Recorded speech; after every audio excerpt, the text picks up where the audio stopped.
Memories of Manchester in the war at all? Oh, yeah. Anything notable?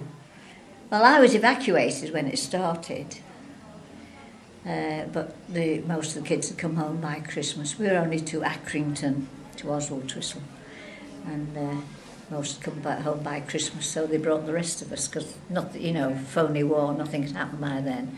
It got bombed late. I remember going to school with no windows in, and I was trying to catch up with science on my own. It was freezing cold, and they put canvas in the windows, and the wind had blown them out, so the canvas was flapping away. Yes, blackout and so on. And then, of course, I finished school and went to university then, 1943. And then when the war ended and the servicemen came back whose courses had been interrupted, they came back to finish the courses, and Alan was one of the ex-RAF. He was a fighter pilot in the war. Right. So he came back then, that's where I got to know him. He's got quite a lot of memories of the war then, being a fighter Oh pilot. yes, you can talk about the war and the RAF. Where was he based? Oh, we trained in Scotland, up at Banff in Scotland, and out to Canada and trained there, and then came back. He was mainly in Coastal Command. So when he was, one time he was ditched and he spent 4 days in the North Sea in a one-man dinghy. Goodness me. And they weren't even looking for him. They were looking for somebody else, and somebody spotted him. 4 days in a dinghy, the North Sea. That's amazing to survive that, isn't it? Yeah. So, but he never talked about it because there was an embargo, they weren't allowed to. Right. So it wasn't until 50 years up that I heard some of the things that, it was It's incredible the way people kept that secrecy, even to themselves. I think the things they went through were so terrible. They thought, I suppose it's part of the briefing to try and put it behind you and forget it.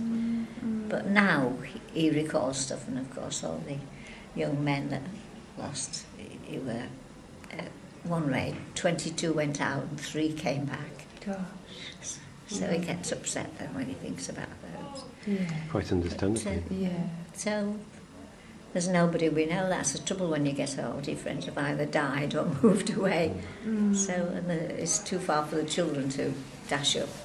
They're on the phone often enough, but don't actually see them or my grandsons. Yeah. So you got married just after the war? 1949, yeah. Yeah. And you moved to Chorlton, or? Yes, we came to Chorlton. We've still Whereabouts? been just off Beach Road, Wilton Road there, just opposite the park. Still live there? Flat. The upstairs of one of those houses. Do you still live there? Do you still live in the same place? No, we moved to Simpson Road, which is off Wilbraham, the other side of on the way to Stretford, Oh yes. And then we moved to Edgerton Road, which is a bigger 4-bedroomed house. So you've not moved far, but you moved. No, we haven't. We've had the same phone number. You came to Chorlton. You've sort of moved around within it. What are your sort of memories of Chorlton from that era, from 1940s and 50s? Say.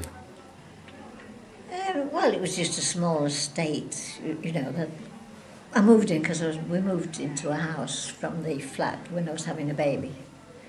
So, I don't think that area's changed very much. Partly they built, on the fields, they built the police houses. Of course, that's some time ago. But what was it like as a place to live in then? Did you? Oh, no, I like Chorlton, and it doesn't seem to have changed that much to live. So how many children did you have? I had 2. Well, I actually had the third one, but he was stillborn. We've got rhesus factor. The second one had to have all his blood changed. Did they all go to school in Chorlton?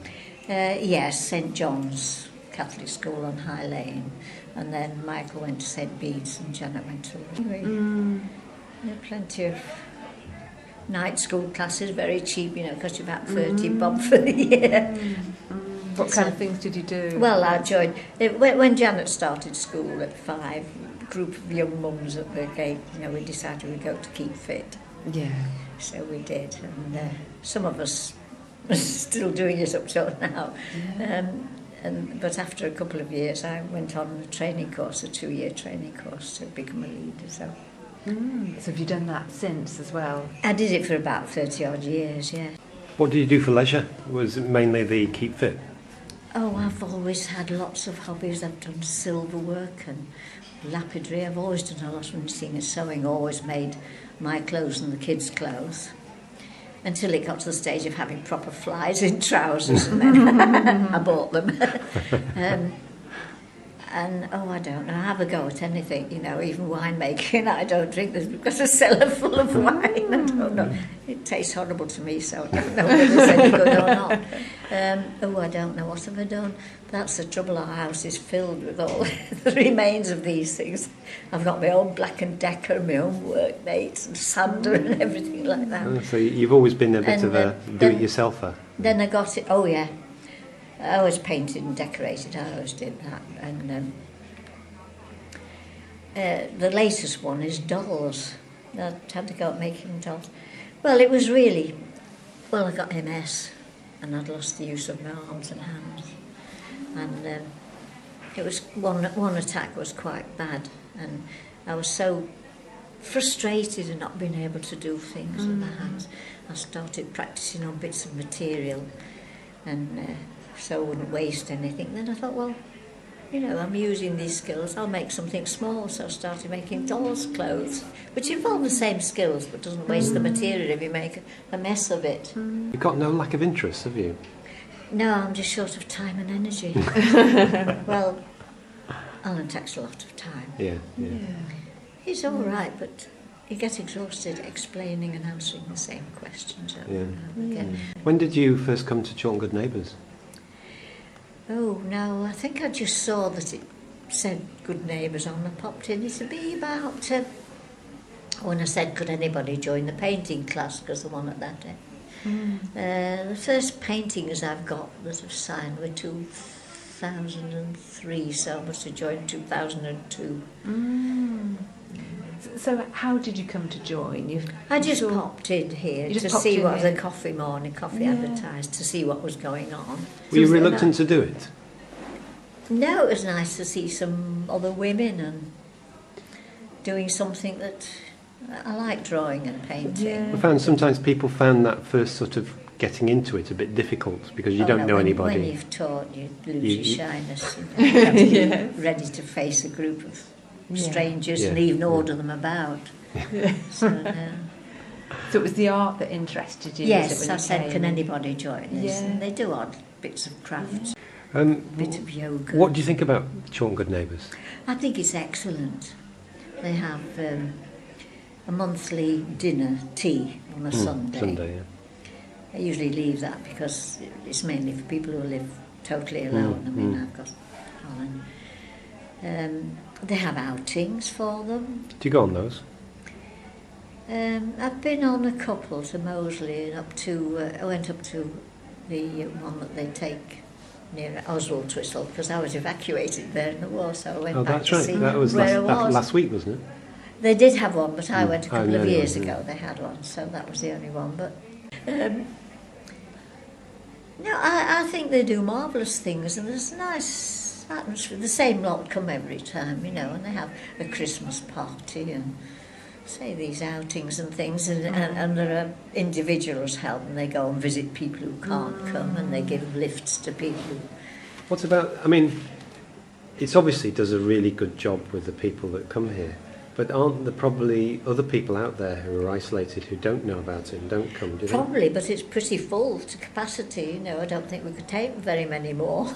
It's a good point. When they have the meals at the weekend, the Sunday, or parties, you know, you've got to book early, because otherwise there aren't places for you. There's a limit to how many they can cater for. Probably about 70, I should think. Were you feeling like you wanted more social contact, or were you... I wanted somebody else to talk to. Did you? No, they were very nice, friendly women, you know. And Margaret's very good. What about your neighbours? Are they friendly, or is it yes. friendly but distant? Well, all the old ones have died or moved away. The last one moved about 5 years ago from nearby Rome and to Lytham St Anne's to be near a daughter. And they're in their 90s. Well, they're just 90, both of them now. But no, so they're all young. They're mostly the age of my children or younger. Yeah. They're very nice and very kind, and you know, if it's snowing and come across to see that we're all right, or when I'd been in hospital for a fortnight and Alan got kept in, the lights had been left on, you know, and they'd realised, you know, so somebody immediately came over to see what has happened, because or if they hadn't seen us for a few days, they'd pop over and see that we're all That's good, right. isn't it? Yeah. In terms of Chorlton Good Neighbours, how would you feel if Chorlton Good Neighbours no longer had funding or didn't exist? Oh, I think a lot would be affected. You know, some who live totally alone, they wouldn't see anybody else when they live in flats and sheltered accommodation. They wouldn't see anybody all week. They come here for a chat, and I really think it would be missed terribly if they couldn't keep on running it. It does mean a lot, and when you've been coming to something like this, you know each other a bit. Not much about each other probably, but it's nice to see them again. Because otherwise let's say I never speak to another woman really, but Looking back on your life in Chorlton, what do you think has improved about the area and what's got worse?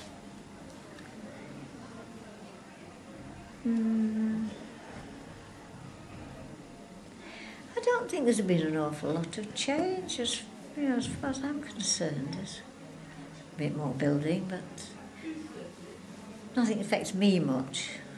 No, So so that for you might there's be been selfish. continuity rather than And, big change. you know, my children well away, they're in their 50s now. So, no, I found it very pleasant, very convenient, because, you know, a bus stop at the end of the road can get into town, and for hospitals and things are like excellent, that, yes. Okay, thank you. Yeah, Thank you very much. Yeah, hope it's been helpful. Yeah, It's been very helpful. No, I Thanks find a it a lot. very pleasant place to live, really. Yeah. On the whole, friendly. I don't know of any nastiness. No. Anyway.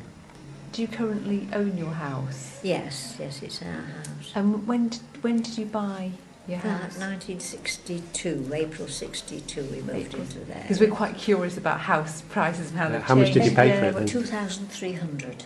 Wow. It's now worth 100 times that much, you know. And that's even neglected. Oh, it's neglected, because I've always done all the painting and decorating and things like that. And well, he was never interested, but he couldn't do it now anyway. Yeah.